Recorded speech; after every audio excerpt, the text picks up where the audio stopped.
Berakhlak. Salah satu core value dari ASN berakhlak adalah harmoni. Salam sejahtera bagi kita semua.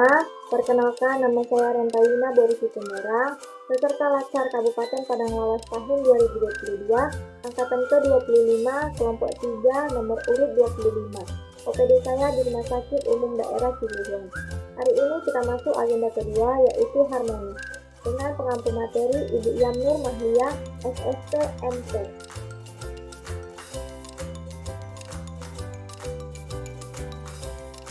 Keanekaragaman bangsa dan budaya di Indonesia. Dari Sabang di ujung Aceh sampai Merauke di tanah Papua, Indonesia terdiri dari berbagai suku bangsa, bahasa, dan agama.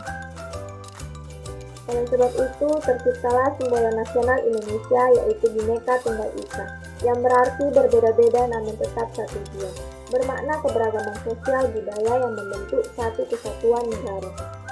Keanekaragaman suku bangsa dan budaya membawa dampak terhadap kehidupan yang meliputi aspek-aspek sebagai berikut: kesenian, religi, sistem pengetahuan, organisasi sosial, sistem ekonomi, sistem teknologi, dan bahasa.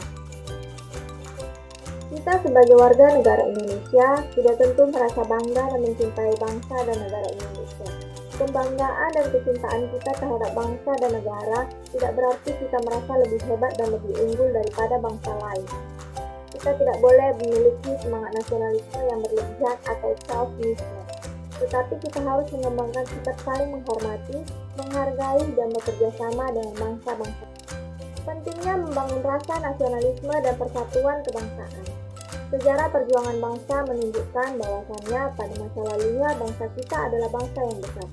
Pada masa jayanya Kepulauan Nusantara pernah berdiri kerajaan besar seperti Sriwijaya dan Majapahit. Namun setelah era kejayaan kedua, kerajaan tersebut terpecah belah dan akhirnya jatuh dalam kolonialisme negara penjara.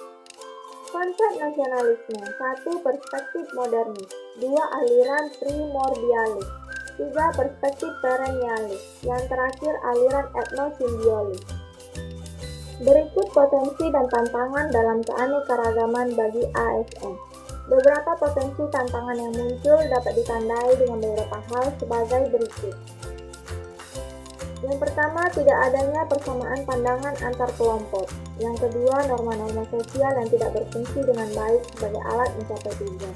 Yang ketiga, adanya pertentangan norma-norma dalam masyarakat sehingga menimbulkan kebingungan bagi masyarakat.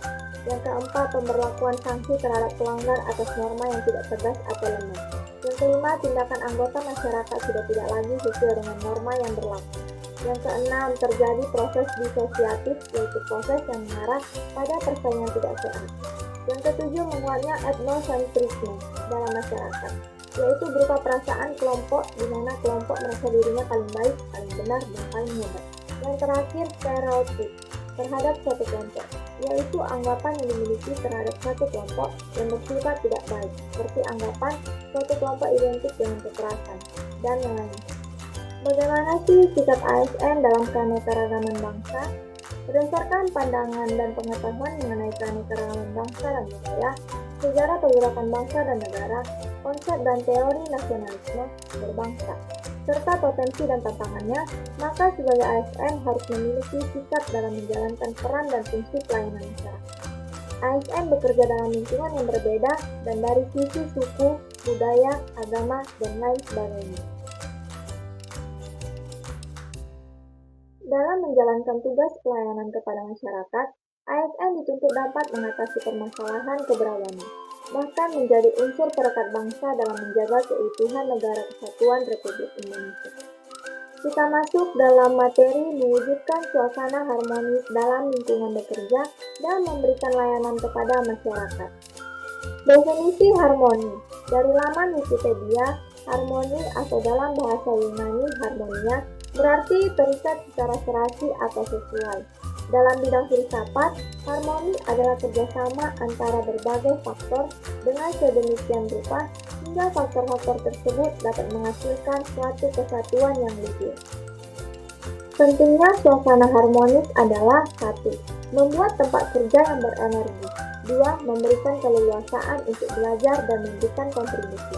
3. Berbagi kebahagiaan bersama seluruh anggota organisasi. Selanjutnya, etika publik ASN dalam mewujudkan suasana harmonis.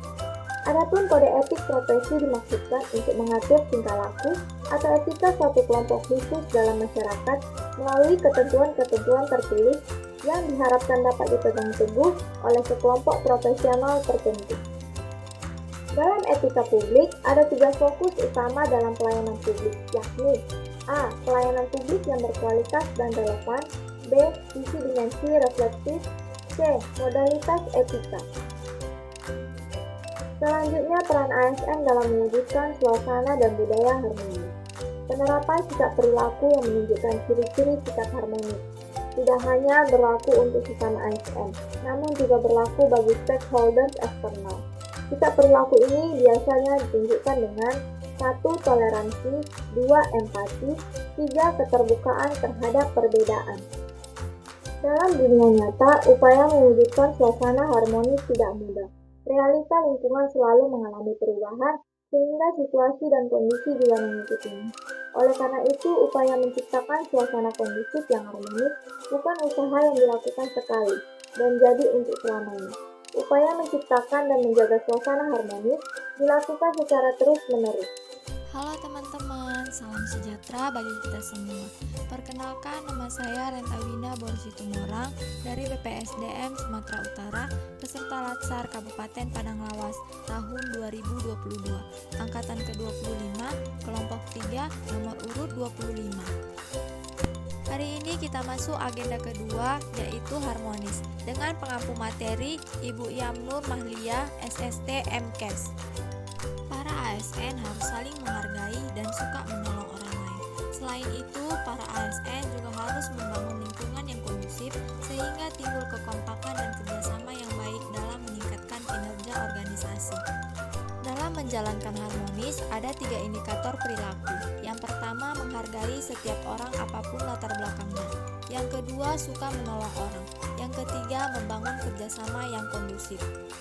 Berikut ini beberapa cuplikan penerapan perilaku harmonis di Rumah Sakit Umum Daerah Sibuhuan oleh saya selaku asisten apoteker. Yuk sama-sama kita lihat. Penerapan poin yang pertama adalah dengan memberikan layanan kesehatan secara netral dan adil kepada pasien, keluarga pasien, atasan, maupun rekan kerja.